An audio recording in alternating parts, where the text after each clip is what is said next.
there are some things about it that, you know, what we've just heard is probably close to what we would have heard during Haydn or Mozart or even Bach's time, even though they did have different models of these.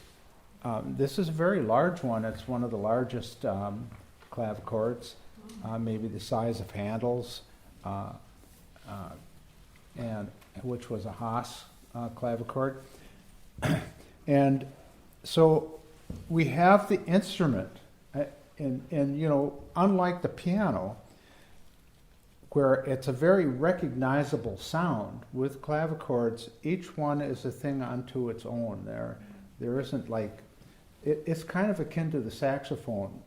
I think it's not a string instrument or a percussion instrument, but there really isn't any sound, any recognizable, well, it's recognizable, but if you think of Sidney Bechet on one end of the rainbow and Kenny G on the other end of the rainbow and every other imaginable sound of the saxophone in between, that's kind of like with the clavichord. And I think the thing is that because of that, it really makes you listen in a way that you would not listen if you were playing the piano.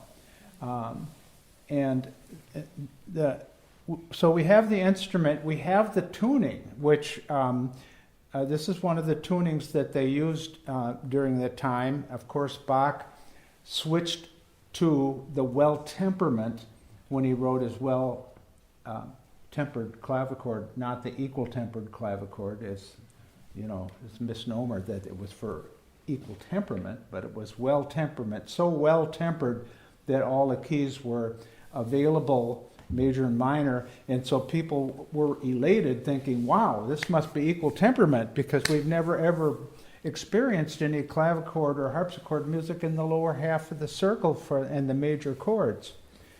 So that was then, but I think Bach did it on a gamble.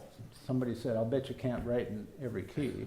And because up to that point, the French suites, the English suites, the two-part, three-part inventions, and on, every single thing that he wrote, with the exception of the concertos and the Italian concerto, were playable on a keyboard much smaller than this, and it was the same size keyboard as his organ, which had 53 keys, lowest note C, upper note E. So we have the tuning here, which is the mean tone tuning, which, you know, it wasn't that Bach just decided, heck with it, I'm not going to use that anymore, it's too limiting, because a pure Pietro Aaron mean tone would be a tuning, or like a sixth comma mean tone tuning would be a tuning appropriate to Mozart, who never wrote in the lower half of the circle. However, he did dive bomb through the minor keys in the lower half of the circle, which were heightened in emotional intensity. But Papa Haydn, on the other hand, he writes in the key of, I think he wrote some in B major, and of course here A flat with a slow movement in D flat. And so all we have to work with to put it all back together are the dinosaur bones, and the dinosaur bones would be the printed music that's come down to us. And that's how, for instance, we have an idea of how they preferred their clavier to be tuned. And then, of course, there's the pitch of the instrument. The pitch is like inflation. The kind we know, you know, our property values are going up and up. And the pitch went up and up and up and up. And in 1876, for instance, in New York, the pitch for A was 457 hertz. And that's why pianos from that period don't sound well unless they're tuned to that pitch. Now, the interesting thing about pitch is this. We had a concert with Frank Glazer, and we had a Centennial Grand, a concert grand, tuned at 457 pitch for him. And I wanted to go up slowly, so the first tuning I brought it halfway, and he came in and rehearsed, and the second tuning brought it up all the way. It was at 457 pitch in a tuning very much like this one, a mean tone, modified mean tone tuning. I walked through the hall. He says, "Hey, Tim, I think I'm loosening up the soundboard on this one." And I said, "Yes, I hear that." Because when you start to discuss, like you get on it, say you get on a plane and they say, well, mechanics had some problems with some of the cables for the ailerons, and they had some high-test epoxy glue, and it shouldn't be a problem. I mean, it's like, this is your instrument, and this is what you have to paint with. And that's really what it is. There are so many different tunings, Werkmeister, Thomas Young, but truly, I believe that Bach never wanted to give up the mean tone. He may have, preferred one like this, or he may preferred one which would be a 1/6 comma, which they claim was what he used. And of course, the divide in composition is when keyboard composers relinquished their tuning lever to professional tuners. So when was that? Brahms? That they tuned themselves. Mozart, Haydn, all these composers. But it got so complicated that it took a professional, and so then you stopped listening. You went on to other things, to listen to other things, but since you really couldn't do anything about the tuning, you better not focus on it. Think of a clock. It has the 12 hours, okay, and so C was the note they tuned from. And today, no musician would say, "Let's play the old gamma. Let me hear your C." If A is it. They're tuning to A. With A, half of the notes are below equal temperament and half of the notes are above. And with this tuning, the very first note is to tune C. And then you tune a third, which magically is a third of the circle. So think of the clock. That's 4 o'clock. That's your E. The name of the challenge is to make a melodic tuning.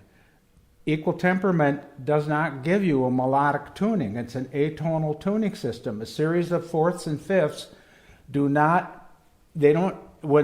you really hear equal temperament and absolutely perfect, which is really today many people are delivering equal temperament via sophisticated tuners and stuff like that, and they're really, really nailing it. And when you, like one person said to me, when you really get it, it doesn't sound like anything.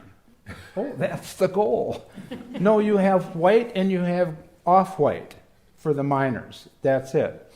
And so equal temperament would be tune C, F, B flat, E flat, A flat. You can go either way around the circle of fifths. It makes the landscape is no different whether you go clockwise or counterclockwise. Now, with the mean tone tuning, because of the fact that first third with Pietro Aaron would be really more tighter, and with the 7th comma mean tone, it would be halfway between Pietro Aaron and equal temperament. The notes of the violin strings, the cellos, and the guitar strings all fall in this third of the circle. And so you have this third that you listen to, and you can tune it so it's absolutely just, or you can open it up so it's near equal temperament, which would be a Victorian tuning. But in this case, it's 7 or 8 beats a second, something like that. And now you have to make your scale. The next note is D, because when you go around clockwise and skip hours, you get the diatonic scale. But C and E are like a little river, and you can't cross it. But how they magically figured this out is from C, the first note, they tuned a just fifth. And from E, they tuned a just fifth. Now these were just temporarily tuned, so they were like stepping stones to get the D.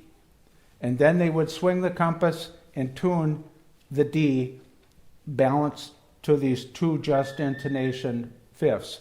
And then you would go back, retune the G, and retune the A, and now you have this every time I'd tune in a home and I'd get to this point, I would just play these notes like a meditation and make little melodies and everything like that. Because now you have, you can decide whether you want to, let's just start with this. They usually thought of the accidentals as F sharp, C sharp, G sharp, B flat, and E flat, and I'll get into that and explain why. So, with this today, I went to C and then went to F.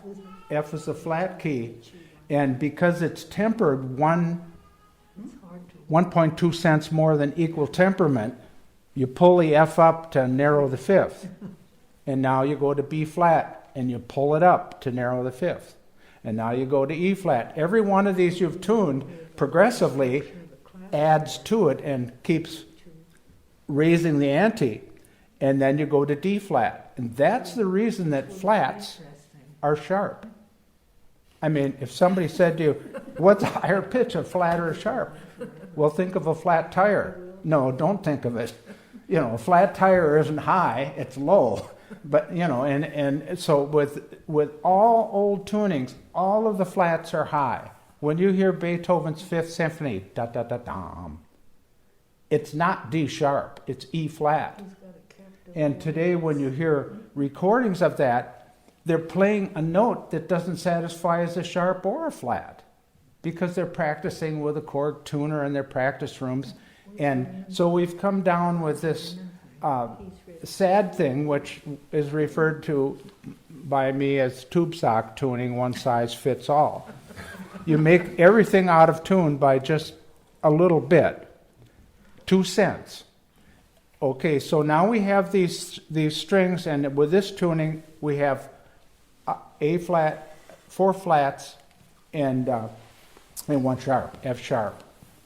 You can go the other way, clockwise, and you can tune all sharps. And you know Bach wrote E sharps, he wrote B sharps, he wrote C flats, and F flats. And one day I was playing my classical guitar, and I thought, gee, I wonder, bum bum bum bum bum bum bum dum. I thought, gee, I wonder what it would sound like if you actually played a B sharp. And somebody would say, oh, that's just the same as a C. We all know that. Well, when you have just the few keys that you have on a keyboard, of course, you're kind of doomed. You have to just accept it as being the same note. But when you're playing with a string quartet, sadly, if your instrument is tuned in equal temperament, you are now a second-class citizen.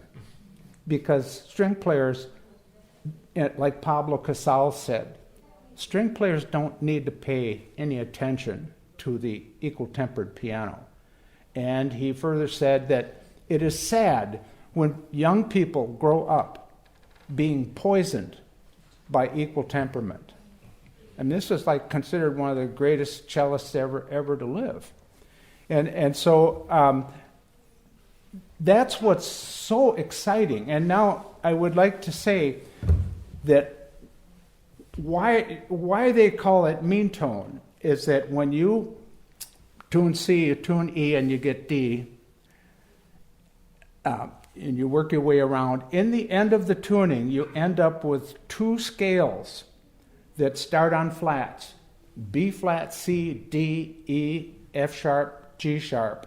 Just 6. It's a seashell. It does not close like equal temperament. E flat, F, G, A, B, C sharp, and B flat, C, D, E, F sharp, G sharp. All of those column integers, the thirds, are all more holistic because, think of it, B flat. What did we say about flats? They're sharp. So what happened to the first third, B flat to D? It got more, holistic. And now B flat, now we have C to E. E, we made C we didn't stretch it as high as you would an equal temperament, so that's, you know, that's more holistic. And so the scales, those scales, if you played all the notes or just the major thirds or the tritones or any intervals, they've all been made more holistic.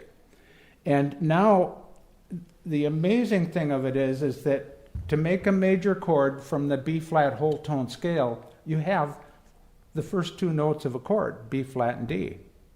But the F comes from the E flat scale, which has been made mean, all of those notes. You can fall on all the 6 notes of the scale and it'll be, you know, a very beautiful sound. And now to make a minor chord, say C minor, only the root can come from one scale. But the major third that's nice and plump, that's plopped on top, comes from the other scale. And the last thing is, the diminished chords go back and forth between these 2 whole tone scales that are mean. So that's, in a nutshell, what it's all about. It's a lot. It's a lot. I hope you got something out of it. And now I would like to open up to Marcia and say, what do you think it is about the clavichord that has changed your life, and what do you think about how it can help musicians that play organ, harpsichord, or piano? Well, on the clavichord, normally you can't play anywhere on the key that you want. You have, because of this lever. And it's like when you remember when you were little and you went to the park and you were on the seesaw, and if somebody went towards the middle, it didn't work anymore. Remember that sensation of being stuck? And it's the same on the clavichord with these levers. So you have to play very far out towards the very end of the keys, and you have to pay a lot of attention to many different things, to the weight of your hand, the balance point of your hand, which is more or less underneath your knuckle of your third finger. That's where the kind of center of gravity is in the hand. You have to think about keeping your arm always lined up with your hand and not doing stuff like this, unless sometimes you have to. But the best way to play is with your arm straight behind your wrist, behind your hand. Each finger has its own sound, so you choose the fingering depending on what kind of sound you want to make. The thumb and the fifth finger are so-so, not so-so. Yeah. So you use basically the 3 good fingers, and the thumb and the fifth are unusual, or a little less usual, let's say. You have to think about aim, and when you shift your hand on the keyboard, I think it's not reaching by opening your hand as maybe you learned with piano technique. It's more moving the entire hand and always keeping this basic position of 5 fingers, 5 keys. And I think all these things make you really, really aware of the relationship between the movements that you make and the sound you produce. I think much more than on any other keyboard, and that is something that you can then transfer to any other keyboard that you encounter. And I think you're much more aware of how you're moving at the keyboard and the sound that you're making according to your technique and which finger you use. So it's Do you have a question? School, yes. I'm curious to know whether there's a special notation for the vibrato of this instrument. Sometimes, but not always. It's a matter of taste, I guess. Well, I think it was something that was expected, but not notated systematically. Some composers, the way you notate it, it's like a fermata. You can imagine like it's a little eye with an eyebrow over it with one dot. That's a fermata. It means you hold the note for as long as you like. And the symbol for a bebung is the very same, except the composer puts the number of dots underneath for the number of pressures that you put on the key. And some 18th century composers spell that out for the performer, but they're much fewer than those who didn't spell anything out. And it's up to the person who's playing to decide which notes you want to emphasize in this way. And in my entire program today, there was one notification that I should be doing the Vibram, just one. And but I did it, as you may have noticed, a lot. And so it's definitely up to the player to decide. Yeah. David, your question? Yeah, a question and an observation. So I like the way you described, how you're sort of intimately connected between your fingers and the strings, and I think it means that you have to play the whole note.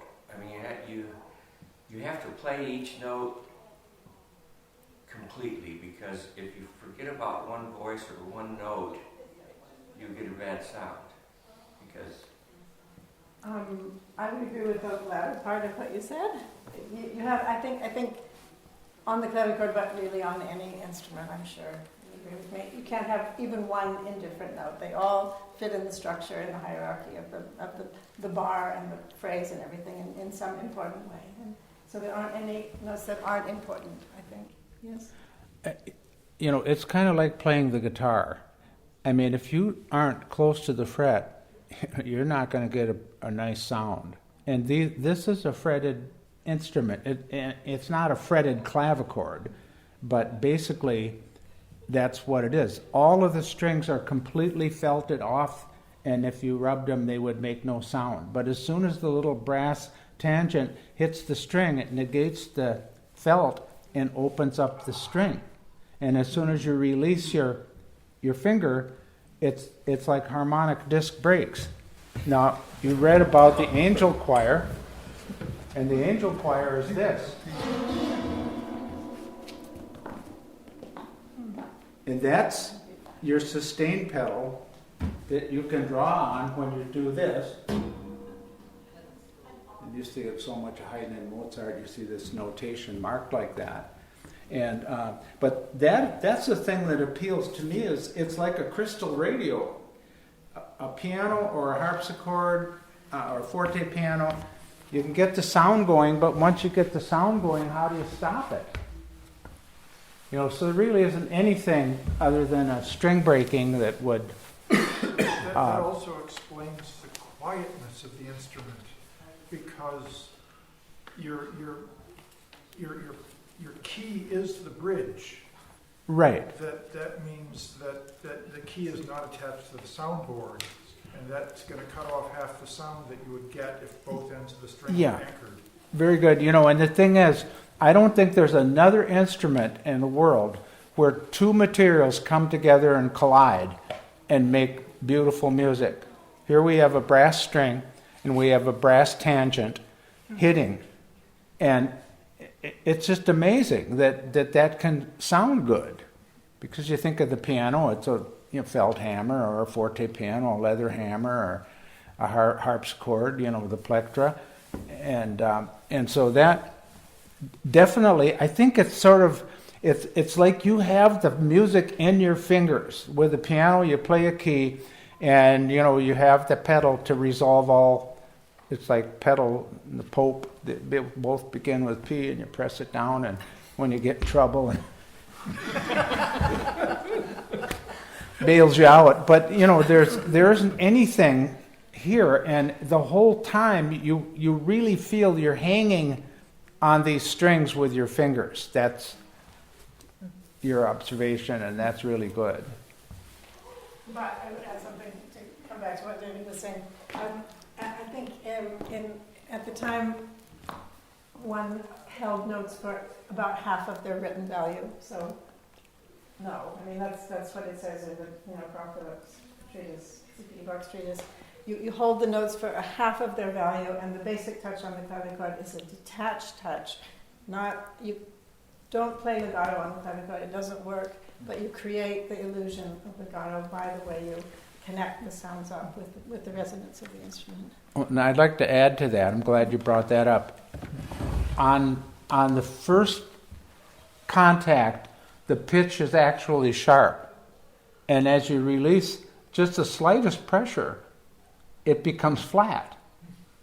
And so, you have the ability to unlike the piano, where once you strike the string, it's over. You can't do a darn thing about it.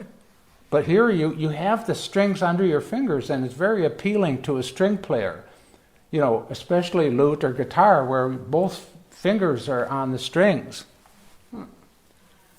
So, I think that's, and so if you play very lightly, you have to play it in tune. Yeah, and if a note is going a bit out of tune, you can adjust the way you play it so that you make it in tune. And so having flats that are sharp, you don't want to pound on them because you're going to make them even sharper. But your sharps, you can push a little bit more. And I'm not sure who this question is for, so maybe it's for all of you. But it sounded to me as if the first movement of the Harbison had a very different quality than the second or anything else that you played. Uh-huh. What accounts for that difference? What was the indication that he put in the score? He asked for very detached chords, and I think the dynamic marking is fortissimo. So that was my take on how to create what I imagined was being asked for in the score. No, it's forte, it's not fortissimo. So he said it's not sustained, it's declamatory, and it's grave, it's slow. But I think on a clavichord with a short resonance like this one, you need to somehow speed up the tempo a little bit because the sound isolate too quickly. So I'm not sure that I was absolutely on the spot with the metronome markings because of the short resonance of this particular instrument. Some clavichords have a much longer resonance, and you can play around with that, but on this one, no. Does that answer your question? Well, are these mostly 6-note chords? Yeah. Yeah, and I don't think much of the repertoire you played was really homophonic like that. And so that's a very big difference. Yeah. And I think he was having a lot of fun by saying sure. clavichords. Yes. And it was just sort of a joke to do that. And, the one thing for those of you that have never gotten close to one of these instruments, the piano, you can really hit it. You can hit it so you really shock your joints. And it doesn't change the pitch. But there isn't anything on the clavichord that stops the key from going down except the string. So you can actually break the string. It would be pretty hard to do, though. Yeah. It would be very hard to do. But it's an interesting sensation, which is very elastic, because the string is stretching. When you push down, the string is stretching. So you feel that happening. And I would say, because I also play the modern piano, I would say that it's much more of a physical effort to play the clavichord than the piano. Infinitely more. You have to really go right into the string, and you have to really, it's like kneading very stiff bread with a lot of bread dough with a lot of flour in it. Whereas on the piano, I think you can use the rebound of the key to make sound, and the pedal, of course, is a big help. But here, you just have your fingers, and when you want to play loudly, you have to, and even when you're not playing loudly, you're really going right down in to the strings, and it's a physical effort to do that, So much more than for the low notes, you're going to feel the vibration in your fingertip too, much more. That's right, yeah. Yeah. Yeah. And go ahead. Was that no? I thought a hand was over here. No? Excuse me. I would just like to add to that the three living composers were really not designed for this tuning.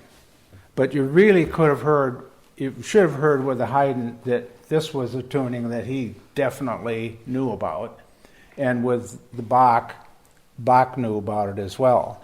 But in the Philip Glass, I forget which, there were these huge splashes of contrasting color that, do you know which movement that was, where it just if it was just an equal temperament, it would just be notes. And I think the thing is, what does the music sound like when you play the note the composer put on paper? That's, to me. Well, I don't know. I just played the Philip Glass on the Yamaha C3 Yeah. last week, and I thought the splashes of color Well, sounded sure. really good. Yeah, but I, But here it sounds ethereal. It was beautiful. It was. I thought it fit the instrument Yeah, really well. yeah, it works really well. I'm It does stunned work by very how well. well they worked on this. Yeah, I agree with you. They work very well. Thanks to Marcia Hadjimarkos, as Well- it says in the title.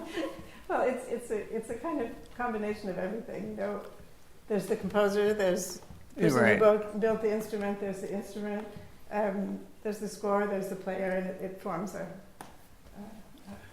a group. You know, you can't take out one element; it wouldn't work if you took out one of those elements. So it's one is not alone by any means. one thing I'd like to add to that in equal temperament, there's only one chord that beats proportionally. And all the old tunings, you have proportional beating chords, like in a well temperament, the minor third and the major third beat at the same vibrato only when the fifth is just. In equal temperament, it's the 4/2 chord. It's the only chord, and all over the keyboard, that chord will beat proportionally. The inside third and the outside sixth will have the same vibrato. And so with a historic tuning like this, when you apply it to a symphony orchestra, and we've done the Brahms Concerto Number 1 and Mozart Concerto, all kinds of stuff, chamber music and so on, it gives a larger target for the musicians to hit. It's easier for them to get in tune. That's... Do you want to say anything about the piece? Well, I just want to say that I hope it was clear that Tim commissioned the piece from John Harbison. Indeed. From knowing him personally because of an acquaintance in Madison. And he commissioned it late. Was it December maybe? Something like that? Yeah. It was late. So this was Yeah. written quickly because Marcia needed it to learn it. So it was written very quickly. Mhm. And I don't know, do you want to speak about what your impulse was in asking for this new work? Well, I think it reminds me of the time that Julian Bream, he was in Canada, in Toronto, and so was Stravinsky. And Stravinsky was there to perform his Symphony of Psalms. And minutes before the orchestra started playing, in comes Julian Bream and a friend of his. "Oh, hello, Mr. Stravinsky. Have you ever heard a lute?" "No, I don't have time, but you have talent." "Oh boy," he told him, "you have talent." And his friend brings this lute and sits it down, and he plays for Julian Bream. Julian Bream plays for him, and he gets to a cadence, and he looks over to see how he wants a piece of music written by Stravinsky for the guitar. And Julian Bream had great music written for the classical guitar that never ever would be there had he not commissioned it. And I don't know, that was my inspiration for getting a piece. Yeah. I just want to say we have gratitude to John because he has a long waiting list with commissions, and he worked this in so that this could happen for this day today, and we are very grateful that he did. Yeah, let him know. absolutely. Well, he obviously had fun with it. I think so. Yeah. From the way he... Yeah, it's very lighthearted. Yeah. Mhm. And it's fun to play.